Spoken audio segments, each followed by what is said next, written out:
میرے آقا فرماتے ہیں روزہ رکھو صحت مند ہو جاؤ گے. روزہ رکھنے سے بیماری نہیں آتی، روزہ رکھنے سے تو صحت آتی ہے، تندرستی آتی ہے. تو اللہ کے حبیب صلی اللہ علیہ وسلم فرماتے ہیں کہ اس کی ایک رات 1000 مہینوں سے افضل ہے.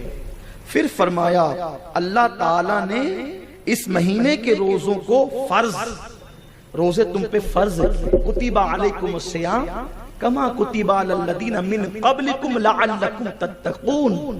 تم پہ اللہ نے روزے فرض ہیں ہم پر، اور صرف یہی روزے فرض ہیں بس مومنوں پر.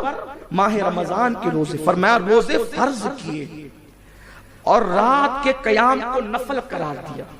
یہ قیام سے مراد یہاں تراویح ہے. تراویح میں آیا کرو، عبادت کیا کرو. لوگ کہتے ہیں بڑی بہت ٹائم لگتا ہے.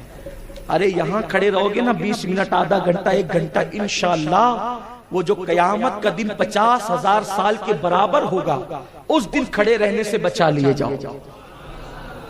اس دن کھڑے رہنے سے بچا لیے جاؤ گے. تو اور فرمایا جو شخص کسی نیکی کے ساتھ اللہ کی طرف قرب چاہے، اب اس کو بہت توجہ سے سنیں، جو شخص کسی نیکی کے ساتھ اللہ کی طرف قرب، یعنی کوئی نیکی کر کے خدا کا قرب چاہے، تو اس کو اس قدر ثواب ہوتا ہے گویا اس نے دوسرے ماہ میں فرض ادا کیا. اس کو دوسرے لفظوں میں یہ کہیں، اگر اللہ کا مقرب بندہ بننے کی نیت سے کوئی نفل عبادت کرے تو اللہ اس کو فرض کا ثواب عطا کرتا ہے. نفل کا ثواب فرض کے برابر ہو جاتا ہے، اور فرض کا ثواب 70 فرائض کے برابر ہو جاتا ہے. یعنی اگر کوئی ایک مرتبہ سبحان اللہ کہے تو 70 بار سبحان اللہ کا ثواب ملے. کوئی ایک بار درود پڑھے 70 بار درود پڑھنے کا ثواب ملے. یعنی نیکیاں ہی نیکیاں، نیکیاں ہی نیکیاں، ثواب ہی ثواب، ثواب ہی ثواب. حتیٰ کہ رمضان شریف کے ایک ایک سیکنڈ میں اللہ 60 ہزار مومنوں کی مغفرت فرماتا ہے، پھر مغفرت کرتا ہے. 24 گھنٹے یہ سلسلہ چلتا رہتا ہے، اور جب افطار کا وقت قریب آتا ہے تو اللہ نے 24 گھنٹوں میں بلکہ 23 گھنٹے 59 سیکنڈوں میں جتنے 60 ہزاروں کی مغفرت کی ہے، افطار کے وقت میں اتنوں ہی کی مغفرت کر دی جاتی ہے، اتنوں ہی کی مغفرت کر دی جاتی ہے. سبحان اللہ. اس لیے ذرا ہم بھی اس میں آ جائیں، دعا کریں ہم بھی اس میں آ جائیں. اپنی بھی بغیر مانگے مغفرت ہوتی ہے. فرمایا جس نے نفل کیا تو فرض کا ثواب، اور فرمایا جس نے فرض ادا کیا تو اس کو 70 فرضوں کا ثواب. کون کہہ رہا ہے؟ حضور کہہ رہے ہیں. زبان ما ینطق عن الہوا سے حضور کہہ رہے ہیں. زبان اللہ اکبر، جس کی زبان پر خدا بولتا ہے وہ زبان، میرے امام کہتے ہیں سید اعلیٰ حضرت، وہ زبان جس کو سب کن کی کنجی کہے، اس کی نافذ حکومت میں لاکھوں سلام. وہ دہن جس کی ہر بات وحی خدا، چشمے علم و حکمت پہ لاکھوں سلام. پورا خطبہ توجہ سے سنیں، اخیر میں اس کا نتیجہ نکلنے والا ہے. کیا نتیجہ نکلتا ہے پورے خطبے کا؟ اصل وہ ہوگا، یقیناً سب اصل ہی ہے، لیکن اس کا جو عرق نکلے گا نا، اس کا رس جو نکلے گا، جوس، وہ بہت قیمتی ہوگا. یہ پورا قیمتی ہے لیکن اس کا جوس بڑا قیمتی ہے.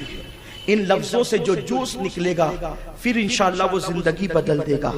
آقا فرماتے ہیں فرض 70 فرضوں کے برابر. پھر فرماتے ہیں یہ مہینہ صبر کا مہینہ ہے. یہاں صبر سے مراد کیا ہے؟ روزہ. کیونکہ روزے میں فریج میں فروٹ رکھیں ہمیں پتا ہے، کچن میں ڈرائی فروٹ رکھیں پتا ہے، گھر میں کھانا ہے پتا ہے، روح افزا سجائے پتا ہے، پھر بھی نہیں کھاتے، صبر کرتے ہیں کیونکہ روزے کو صبر کہتے ہیں. قرآن نے فرمایا نا استعینوا بالصبر والصلاۃ، صبر اور نماز سے مدد چاہو. صبر اور نماز سے، صبر اور نماز سے مدد چاہو. تو ایک تفسیر یہ بھی ہے یہاں صبر سے مراد روزہ ہے. یعنی جب تم کو مصیبت آئے تو روزہ رکھو، نماز پڑھو اور اس کے ذریعے سے مدد چاہو. ان اللہ مع الصابرین، بے شک اللہ روزہ رکھنے والوں کے ساتھ ہے. کیونکہ روزے کا دوسرا نام صبر ہے، صبر کا دوسرا نام روزہ ہے۔ اب پتا چلا، آپ کہتے تھے نا یہ صبر کیا ہے، صبر کیا ہے، صبر روزہ ہے۔ استعینوا بالصبر والصلاۃ، نماز روزے سے مدد طلب کرو، یعنی روزہ رکھو گے تو مدد ملے گی، نماز پڑھو گے تو مدد ملے گی۔ وہ روزہ کیا بھائی جس میں نماز ہی نہیں، سحری کھائے بستر میں بیٹھ کر کے اسی پہ لڑک گئے، اور اس کے بعد عصر سے پہلے اٹھے تو ظہر بستر میں کھو گئی، اور اس کے بعد اٹھیں گے تو ذرا سا لنگی باندھ کر اور بنیان پہن کر تھوڑا گلی میں گھومیں گے کہ ہم بھی روزے دار ہیں، اور اس کے بعد مسجد کا لائٹ دیکھیں گے کہ مؤذن نے جلایا کہ نہیں جلایا، اور دیکھیں گے گھڑی دیکھیں گے۔ اور کچھ تو بیچارے ایسے ہیں کہ جو واٹس ایپ لے کر بیٹھ جائیں گے، اور کچھ تو ایسے ہیں کہ جو غیبت کی محفل سجا کر بیٹھ جائیں گے۔ یہ روزہ ہے مسلمانوں کا، الا ماشاءاللہ العیاذ باللہ، یہ بھی کوئی روزہ ہے؟ جس میں غیبتیں ہو وہ بھی کوئی روزہ ہے؟ جس میں عبادت نہ وہ بھی کوئی روزہ؟ روزہ تو آتا ہی متقی بنانے کے لیے۔ تو آقا فرماتے ہیں صبر کا مہینہ ہے اور صبر کا ثواب جنت ہے۔ یہ صبر کا مہینہ ہے اور صبر کا ثواب جنت ہے۔ فرمایا لوگ، اور یہ مہینہ اب بہت توجہ کے ساتھ، بہت اٹینشن ہو کر فرمایا، یہ مہینہ لوگوں کے ساتھ غم خواری کا مہینہ ہے۔ غم خواری، غم گساری کا مہینہ۔ مطلب کیا ہوا؟ غم خواری کا مطلب کیا ہوا؟ خیر خواہی، لوگوں کا خیال کرنے کا مہینہ۔ ایسا نہیں کہ دو دو تھیلی بھر کر اپنے گھر پر ہی افطاری جا رہی ہے اور پڑوس کے بچے پانی اور کھچڑی پر روزہ افطار کر رہے ہو۔ غم خواری کا مہینہ ہے۔ اور آپ جانتے ہیں کہ اس مہینے میں غم خواری کی جاتی ہے۔ حضور صلی اللہ علیہ وسلم کے بارے میں اماں عائشہ صدیقہ فرماتی ہیں کہ حضور علیہ السلام تو بڑے سخی تھے نا، حضور سے بڑھ کر سخی کون ہے؟ میرے کریم سے گر قطرہ کسی نے مانگا، دریا بہا دیے ہیں در پہ بہا دیے۔ واہ کیا جود و کرم ہے شہ بطحاں تیرا، نہیں سنتا ہی نہیں، نہیں سنتا ہی نہیں، نہیں سنتا ہی نہیں۔